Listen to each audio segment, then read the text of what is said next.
OBC आरक्षणाच्या प्रश्नावर गजू घोडके यांनी नाशिकमध्ये उपोषण केले होते। मंत्री छगन भुजबळ यांच्या सूचनेनंतर त्यांनी आपले उपोषण मागे घेतले।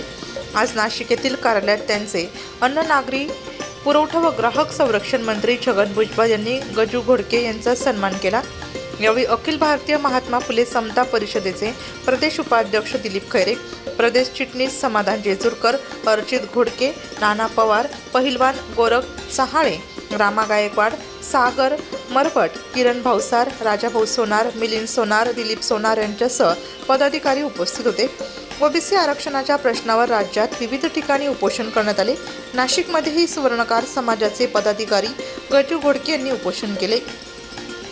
मंत्री छगन भुजबळ यांनी त्यांना उपोषण मागे घेण्याच्या सूचना केल्या होत्या। त्यानंतर त्यांनी आपले उपोषण मागे घेतले।